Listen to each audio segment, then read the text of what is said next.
बिस्मिल्लाहिर्रहमानिर्रहीम। लाखों दरूद पाक हज़रत मोहम्मद सल्लल्लाहु अलैहि वसल्लम और आप सल्लल्लाहु अलैहि वसल्लम की आल पर।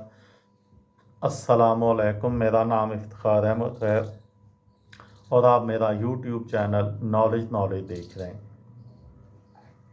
क्या वाकई अयूब ख़ान की हुकूमत महंगी चीनी की वजह से गिरी?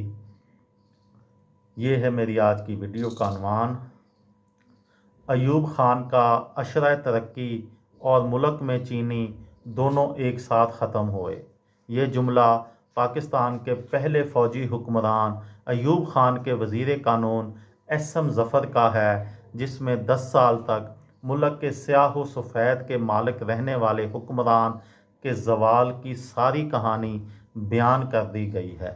लेकिन ये कहानी ना बहुत सादा है और ना इतनी मुख्तसर कि चीनी से शुरू होकर चीनी पर ख़त्म हो जाए। ये इक़्तिदार की बेरहम जंगों और पसे पर्दा महल्लाती साजिशों की कहानी है, जिसका ताल्लुक़ उस मर्द आहन के ज़वाल से है जिसे उसके ज़माने अरूज में एशिया का चार्ल्स डी गॉल कहा गया।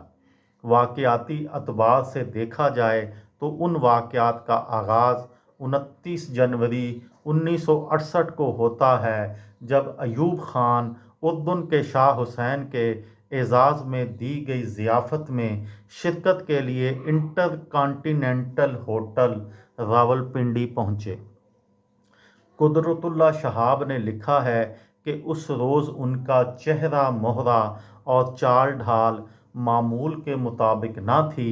वो जाए तकरीब में दाखिल होने से कबल बार में गए और कई गिलास उन्होंने पानी या सोडा मिलाए बग़ैर नोश जान कर लिए। ये तर्ज़ अमल उनके मामूल के ख़िलाफ़ था, जिसके असरात उनकी आवाज़ पर फ़ौरन ही नमूदार हो गए और उसके बाद गैर मुल्की मेहमान के एज़ाज़ में उनकी तकरीर में भी उन्हें एहसास भी ना हुआ कि वो दो वर्क एक साथ पलट रहे हैं। उनकी ये कैफ़ियत दरअसल दिल के दौरे की वजह से थी। ऐवान सदर में पहुँचते ही दिल का दौरा शदीद हो गया। उसके बाद दुनिया से उनका राब्ता कट गया, क्योंकि फ़ौज के सरबराह जनरल यहिया ख़ान ने ऐवान सदर को अपनी तहवील में लेकर अयूब ख़ान के अहले खाना, अरकान हुकूमत और ख़ुद अयूब ख़ान के अमले को भी उनसे दूर कर दिया।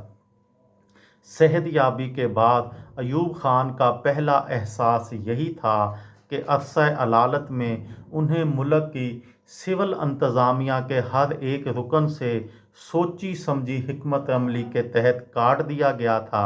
ये गोया उनके इक़्तिदार की बिसात लपेटने की इब्तदा थी। चुनाचे सेहतयाब होते ही उन्होंने अपनी जिस्मानी सेहत और सियासी क़ुव्वत के मुज़ाहरे का फ़ैसला किया। वो अब बिल्कुल सेहतमंद और तवाना हैं। उसके इजहार के लिए उन्होंने किस किस्म की गुफ्तगू शुरू की, उसकी एक झलक कुदरतुल्लाह शहाब ने पेश की है।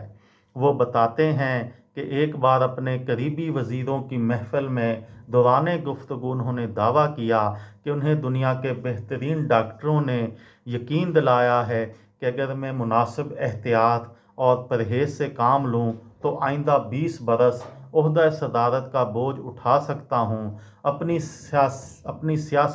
अपनी सियासी सेहत के इजहार के लिए उन्होंने अपनी हुकूमत के 10 अज़ीमुश्शान बरसों का जश्न मनाने का फ़ैसला किया, जिसके लिए अंग्रेज़ी में the great decade of development and reform का नारा तख्लीक किया गया। ये नारा अयूब इंतज़ामिया के किस जहन रसा की तख्लीक था, कोई भी इसकी ज़िम्मेदारी कबूल करने पर तैयार नहीं। अयूब ओहद के बाज़ निकादों ने उनके सेक्रेटरी इत्तलात अल्ताफ़ गौहर को इसका खालिक करार दिया, लेकिन वो भी उसका बोझ उठाने से इनकार करते रहे। ये थी मेरी आज की वीडियो। किसी दोस्त को, किसी भाई को, किसी बहन को फ़ायदा हो तो मुझे दुआओं में याद रखिएगा। दिल दिल पाकिस्तान, जान जान पाकिस्तान। السلام علیکم۔